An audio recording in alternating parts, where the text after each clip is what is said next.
Hi, this is Alan Schimmel, DevOps.com, DevOps TV here at Does Enterprise Summit 2016. And I'm here with the folks from Equifax. We have Andy Cooper and Brandon Holcomb. Always have a tough time with the second last name. Yeah. Guys, welcome.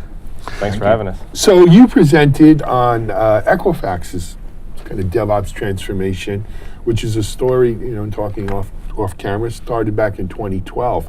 But why don't you share with our audience a little bit, what was the driving force? You didn't do DevOps just to be cool kids, right? Why? Why'd you do DevOps?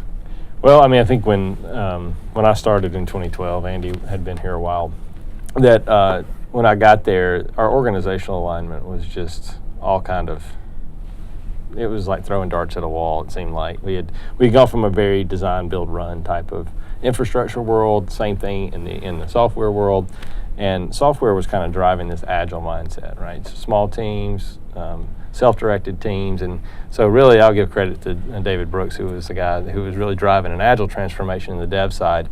And so we started to look at how we did infrastructure, and give credit to Dave Webb for kind of making it official with changing the entire IT organization to more align toward a more central way of doing it. So yeah, it was definitely the coexistence of and creating a core software engineering function to create the new strategic application assets for the company, and at the same time creating the platform infrastructure team to align those two things together, and really the target being to go to market for the enterprise with that combination of the application and the infrastructure as a product. Excellent. Yeah. Excellent. And so we, what was the, so I get kind of that was the driving reason behind this. What, was there a specific event or something though that said, hey, now this is a good time to do this? Nothing was working. Nothing was working from a timeline perspective. Yeah. Everything was getting delayed, and I'll let you talk to that a little bit. I think the problem was around that time, 2012, 2013, everybody was becoming aware of the power of cloud. Okay, and certainly at the time, and the reason I was fortunate enough to hire Brandon was we had this: what does cloud look like for Equifax?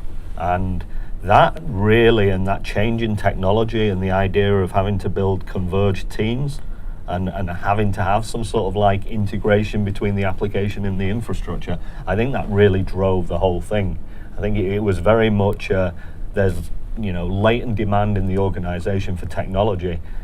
Cloud answers it. How do we get there? And I think that was the real trigger for us. Yeah, I think the what we talked about in our talk was a little bit around coming out of a major outsourcing deal, starting to insource.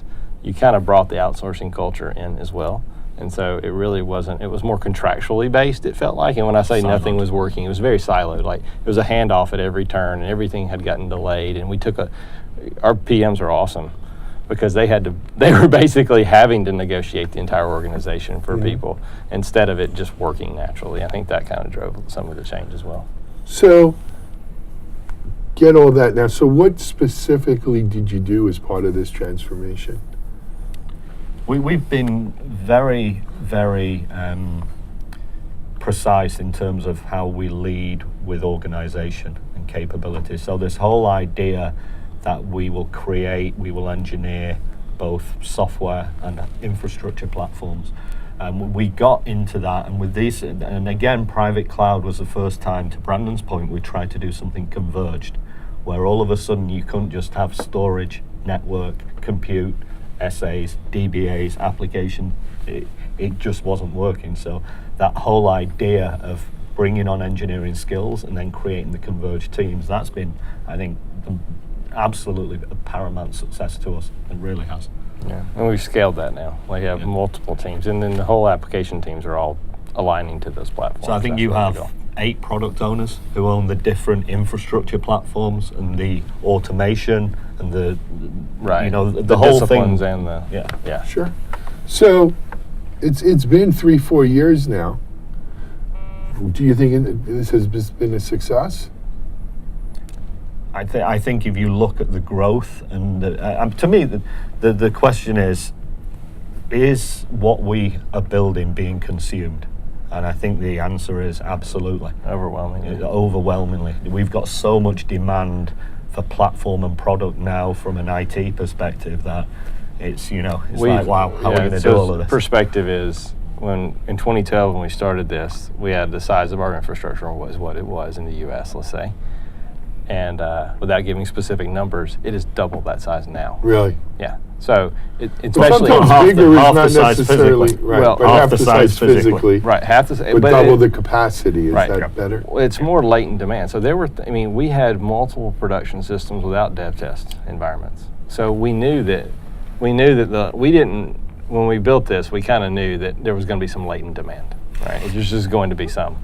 We didn't realize the extent at which it was, and I think that's where I would say the overwhelming success is that now teams can get things in an efficient manner, and they're not aligned to particular hardware platforms or whatever. They're much more commodity-based, ubiquitous. So that would be the success criteria from an infrastructure perspective. From an application perspective, I would say that we've gone to these core services, and we're starting to be able to generate more and more client activity quicker. Off the same set of services. So they've moved to a microservices model where now they provide that across the board for the whole company. Going to market with that in the next quarter is going to be huge because the development time goes from months to weeks or a year even. I think as well the infrastructure and the applications are evolving together. Brandon mentioned microservices. We've just built our next generation private cloud, which is OpenStack and supports all of the microservice architectures. So we're we've got great alignment between the infrastructure guys and what the application guys and the business units want to do. Right. And that's great. Yeah. Good story. What's next? More of the same. Well, international is a big part of what we're doing too. We're in 24 countries today, over 40 data centers. We're going to a regionalization model or a consolidation model, hopefully, to go to market in our different geographies where we can and put some investment there. So one of my guys is flying out of here to Australia. Yep. And we're working with the core software engineering team we've just engineered and designed a hyper-converged infrastructure appliance to replace mainframes, all the core bureaus that we have around the world. So more coming. From the infrastructure side, it's going to be expansion and then improvement of improving the product line specs, right? Because the cloud you can buy anything, it seems like nowadays on the cloud.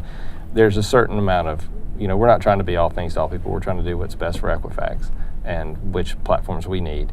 That's one area. The other area is really around getting our development, our pipeline, our assembly line into production as friction-free as possible as well. That's a huge focus of next year, is just making sure that we can board all this new capability with new clients seamlessly and as quickly as possible. And we've developed a new software-defined data center pattern, which we're going to market with around the world as and when we build out new data centers and new capabilities. So we're trying to build out the full spectrum of capabilities from the individual platforms all the way through to data center level automation and geo failover, and we're investing.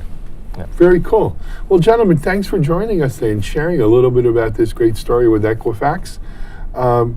Look forward to maybe seeing you at the next DevOps Enterprise Summit or perhaps at another DevOps show and hear more about how this is progressing, because the one thing we often hear with DevOps is it's never finished. No. It's the journey. It is the journey. So, but it sounds like you guys are well on your way on this trip.